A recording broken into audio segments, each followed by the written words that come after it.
never treat or view anyone as worthless, especially yourself.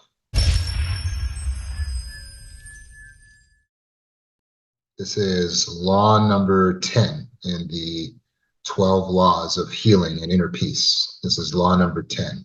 While I was doing missionary work in Guyana, which is an English-speaking country in South America, it is very small. It is also very poor. I was sitting at a cafe and I met a man named Mike. Now, Mike stood out because Mike was a white man and there were not really any white people in this country. It was mostly African and Indian descendants. The culture was Caribbean, even though it's on South America. It really takes on the Caribbean culture of its neighbors. But Guyana was conquered by the British last, so it's an English-speaking country.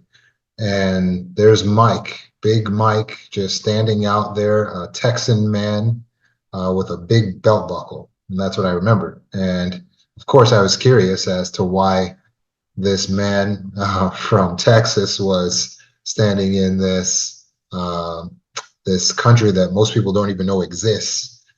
And so as I struck up a conversation with him, he sat down and talked to myself and my associate and started to explain a little bit about his story. He said that he was there mining gold. He was a gold miner. Now, this wasn't totally uncommon because in Guyana, they have gold in the hills, right? But since the country is not very developed, then it's a dangerous mission to go in there and somehow cut through the rainforest, get to where the gold is, mine for your gold. So you have to bring in your own security because there could be pirates that are going to come in, try to steal from you. And you got to fight against the elements. There's no infrastructure out there. And so you got to be a tough specimen. But gold mining provided some jobs for people in the community, and so a lot of the men would leave to go out and work in the gold mines. There were not women that worked in the gold mines. The type of conditions were very harsh and rough, but there were some women who worked as prostitutes. And so at some point, Mike met this young lady named Lisa, and he became attached to Lisa. And it is true that Lisa was working as a prostitute. But the reason Mike started to find interest in talking to me, who was there doing missionary work, is he thought, well, maybe you'll be able to help Lisa. His heart was broken because although he met Lisa as a prostitute, he wanted to do something to be able to help her. He cared about her story, the way that she grew up basically on her own, being abandoned by her parents, and the life that she's had for years, trying to make ends meet, trying to raise her children, just doing this one thing that she knows how to do, which she's been raised to do since being very young, prostitution. So Mike said he felt helpless because he has money and he would try to offer her money and give her money, but it was like no amount of financial help that he could provide would help Lisa to be able to completely get away from her lifestyle or start to feel a sense of self-worth.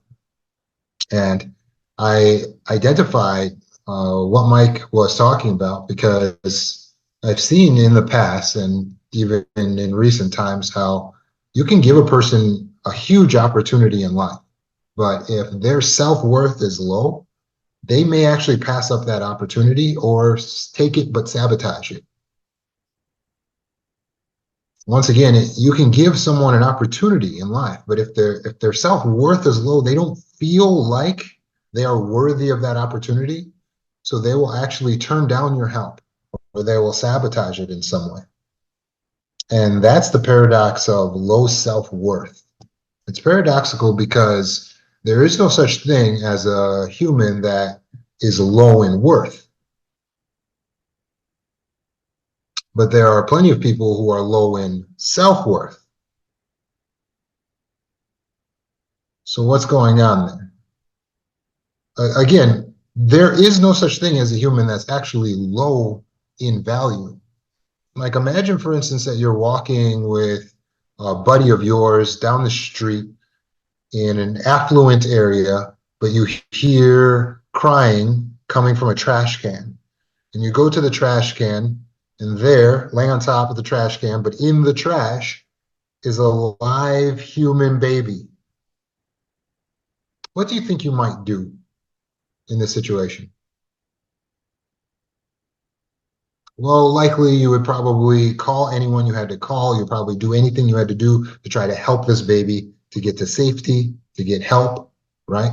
And that may involve calling the police, calling social services. That may involve getting paramedics, right?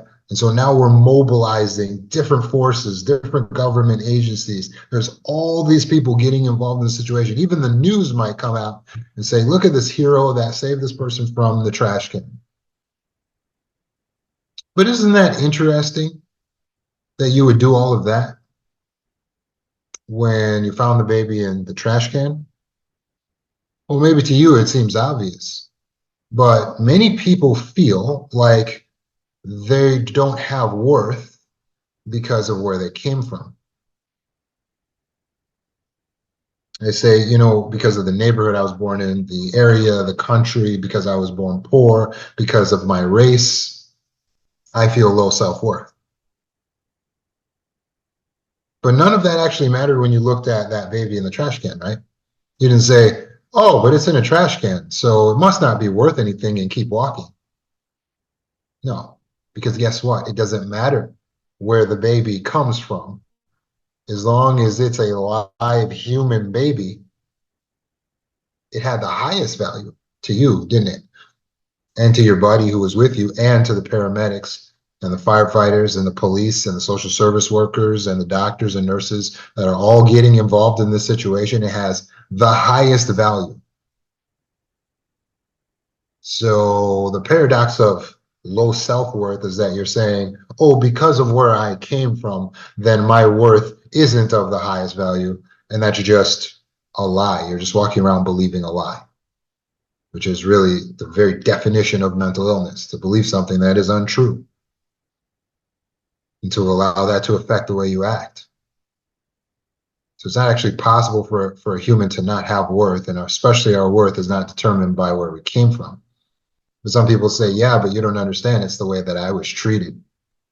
You see, Roman, I grew up in a household where I was told that I was worthless. I was treated like I was worthless. I was given the worst of everything.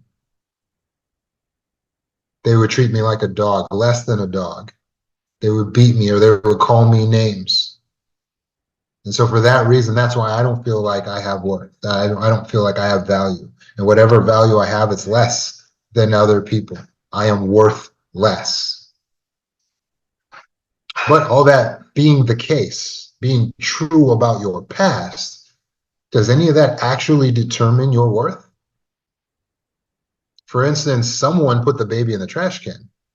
Obviously, so would you see the baby in the trash can and then say, oh, you know what? Someone put that baby here. What am I thinking, saving the baby out of the trash can? Clearly, it doesn't have value, and then keep walking. You think you would do that? Because, hey, if someone put the baby in the trash can, if they treated the baby like trash, then that must mean that it's worth nothing, right? That it's worthy of its treatment, right? Is that what you would conclude? And you would just keep walking? No. You would still act immediately to help that child, and so would all of the other people in the community. Why? Because we still see the child has worth. The child still has the highest value, despite the fact that someone else treated it as worthless. Likewise, you still have the highest value, despite the fact that someone treated you as worthless. And your value never change.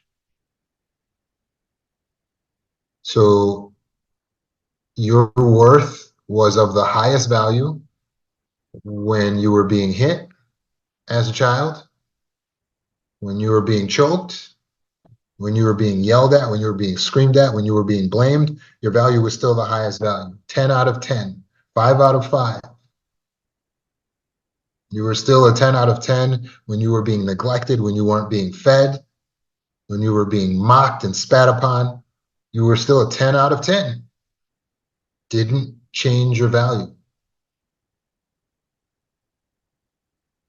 Speaking of being spat upon, didn't all the martyrs also go through mistreatment? Didn't Jesus get beaten and spat upon? But did that ever change his value?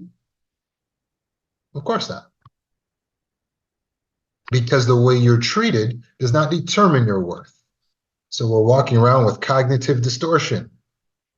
If we think that our worth is different than it really is, because we're really a 5 out of 5, and we go, no, I'm only a 3 because someone treated me like I was a 3. Hey, wake up. That doesn't change your value. Your worth is here. You have the highest value, the highest worth. And some people feel like their worth is based on their appearance. Well, just because there's value to appearance, just because some people may compare based on appearance, doesn't mean your worth changes whether you have one appearance or the next. You didn't look in the trash can, look at the baby and say, it's not as cute as a baby I would normally save, and keep walking. Would you have done that? No. Why?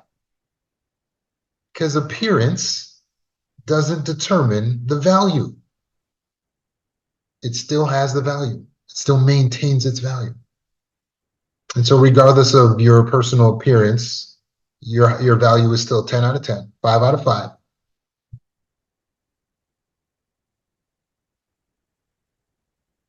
Some people feel like because they've made mistakes, that their value is lower than it should be, that they are worth less, that they are a 3 out of 5. They feel like they can't be worth the highest value with the mistakes that they've made. They've made really serious errors in their life. Or maybe they feel like they haven't accomplished enough. It's just that they haven't done enough good. It's not that they did bad. But in both cases, it's cognitive distortion. You're walking around believing a lie, like your worth could be determined by what you do. Did you stop by the trash can and say, oh, that baby looks too young to have accomplished anything? I'm just going to keep walking. This baby doesn't have any value. Would you say to your buddy, this baby hasn't had any value? It probably just cries. It's probably imperfect. It hasn't accomplished anything. Let's not save this child. No. That baby has the highest value despite the fact that it has accomplished nothing. And even as it grows, it continues to have its value. So when that baby grows up to be 5 years old and it starts to make mistakes, maybe at 5 or 6, it tells its first lie. Now that the baby has done something wrong, does that baby lose its value? No. Would you hesitate now to save its life? No. The life still has the same value, despite the mistakes. Likewise, despite your mistakes in life, your value has not changed. So when you were yelling at someone, or when you became a little bit abusive, or when you did something wrong or broke the law or sinned against your God, you still had the highest value, 5 out of 5, 10 out of 10. I'm sorry. You're still worthy. You have the highest value a human can have.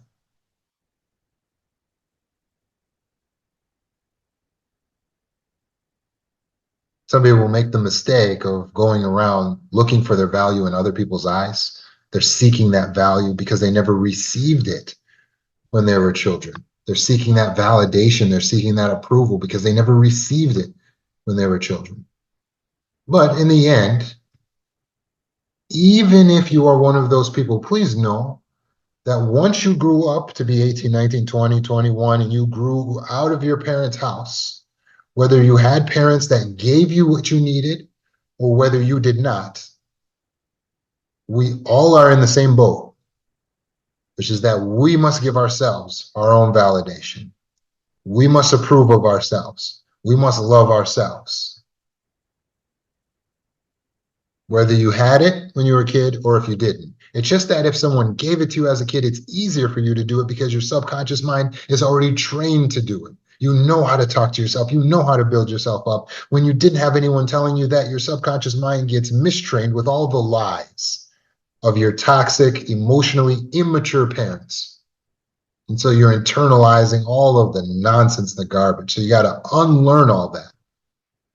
But the responsibility is the same either way. You still must validate yourself, build yourself up, coddle yourself, soothe yourself. So, how? You have to practice, put into practice the self talk of a good mother or good father. You have to be a good parent to yourself. That's your responsibility. That is your main responsibility, to take care of yourself. It's from that place of caring for yourself that you'll know how to care for others properly without losing yourself.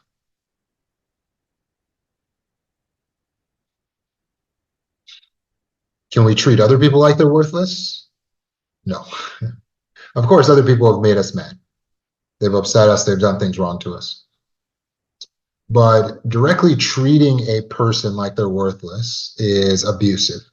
Abuse is the misuse of something. So you are ascribing a misuse, a misdiagnosis to a person to directly treat them as worthless. Now, that doesn't mean that you can't cut them off if they are abusive of you. You absolutely need to. You need to grow completely indifferent to that person. But you don't go as far as to mistreat the person. So cutting off someone who's abusive to you is not mistreatment. Going out of your way to hurt them, to harm them, to treat them in a way that would make them doubt themselves is abuse. For instance, if you're in a relationship with them where you owe them a certain amount of treatment because you're in an emotional relationship, so you owe them love, you owe them time and attention, and you purposely withhold that, that's an example of treating someone like they're worthless. So you want to remove yourself from a relationship with a person who is toxic and abusive or too neglectful of your needs, and recognize that you must do that because you must first and foremost make sure that you're not treating yourself as worthless. And then you can take that love that you have, that you've developed, and you can learn how to give that love properly to other people without losing yourself. But the reason why we don't want to treat another person like they're worthless, we're not talking about toxic people, just general people, is because we don't ever want to give them the wrong impression. Some people don't have meetings like this to understand what their true value is and where it comes from. And so they may have been a little bit weak or looking to your eyes. And so we want to be careful not to just treat someone badly on purpose, to be overly neglectful of an individual, right? So of course there's balance there. It's not your purpose on earth to go around trying to make everyone feel good. That's not the idea. First and foremost, recognize, just like a mother must put the oxygen mask on herself before assisting small children, in the case of an airplane emergency, you must feed yourself good self-talk, good self-worth, good self-value before feeling like you can go out and go change the world and change the lives of other people. Because you're going to need that base so that you don't lose yourself. But we never want to treat anyone, especially ourselves, as worthless. Well, how can I be so sure? And where does your worth and value come from? If it doesn't come from the way people treat you and what you've accomplished and what you've done wrong, if it doesn't come from your achievements and the external validation, it doesn't come from your appearance, and if you're a perfectionist, then what does it come from then? Where does your value come from? Well, where did that value come from with that baby that you found in the trash can? It didn't come from the trash. Where did his worth come from? Where did he get it? Notice how small it is. It hasn't accomplished anything. So where does a baby get its worth? Where does it get its value?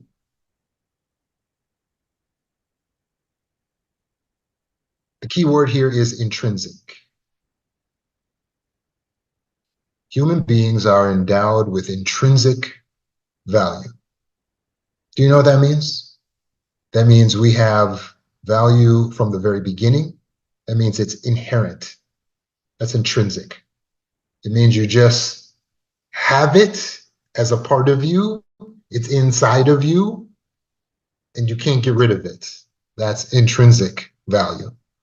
It has intrinsic value.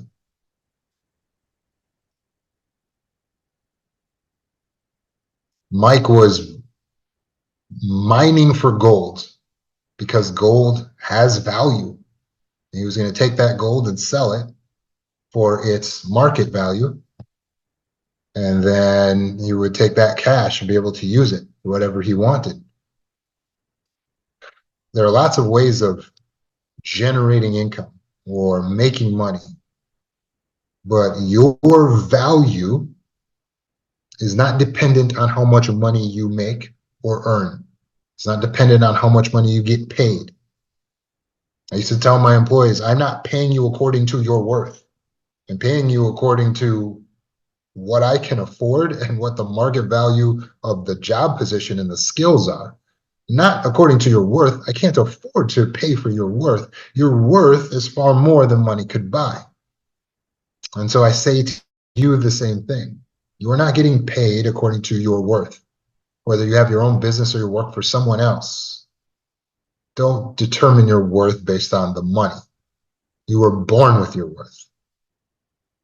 There's no amount of money. If we went into the billions, we still wouldn't be tapping into what your actual worth is.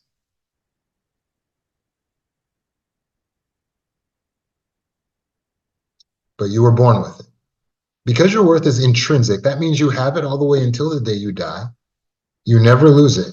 So it doesn't matter how you're treated, right? Or you've seen people take that illustration of a dollar bill. They say, how much is this worth? And someone says $1, and then they crumple up the dollar, and then they stamp on it, and they say, now how much is it worth? And people are like, $1. And they're like, see, that's the point, right? You're still worth the same no matter how you're treated. Okay, good. But the difference with us as human beings is that not only are we still worth everything that we're worth from the day we're born, no matter how we're treated, but it's also no matter what we do, we cannot move this value. We are a 5 out of 5, a 10 out of 10. It cannot be taken away from us till the day we are destroyed, till you're dead.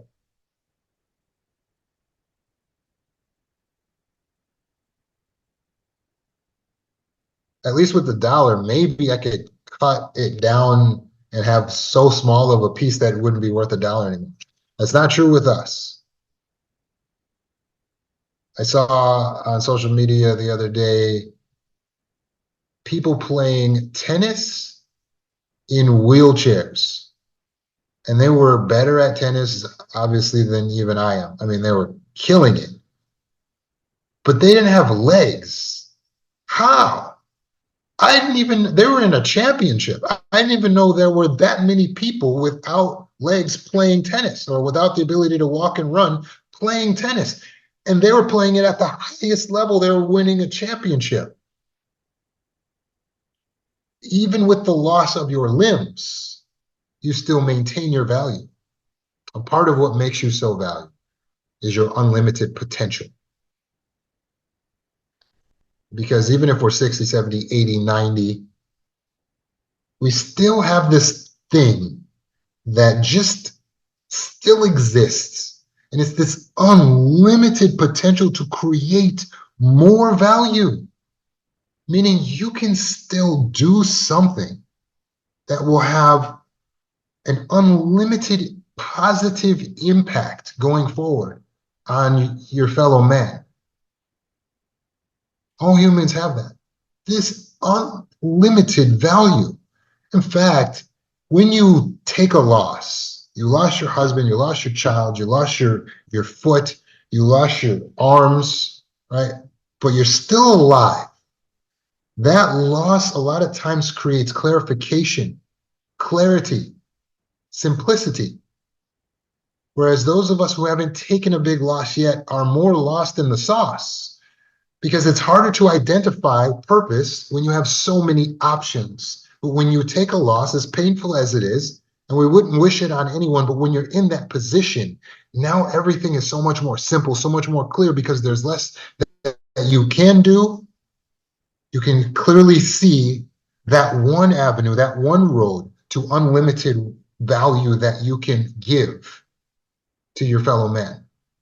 We all maintain this unlimited potential. You never know what we might come up with. You never know what you might do. So recognize that. You're more valuable than anything that can be mined out of the earth, any gold, any diamonds. You're spiritual, you have emotional depth. You're able to experience things, to learn, to become more wise. But ultimately, with your unlimited potential and your intrinsic worth or your intrinsic value, it can't be changed. You're a 5 out of 5, and so is everyone else. So let's treat everyone, including ourselves, that way. Let's treat everyone like superstars. Let's give people the benefit of the doubt. And let's give ourselves all of the grace, all of the forgiveness, all of the patience, all of the mercy. Let us not go through the world with a mistaken concept. It's detrimental. It's not demonstrating humility to believe you're worth less, to treat yourself as worth less. It's demonstrating mental illness, instability. So while diamonds may hold significant monetary value, human worth transcends any material possessions. What Lisa needed to learn was that her value was not what it was ascribed to be by the profession that she was in, or what her parents made her out to seem like she was. Her value was intrinsic. It was the highest value a human could have. She was born worthy. 5 out of 5, 10 out of 10. And so were you.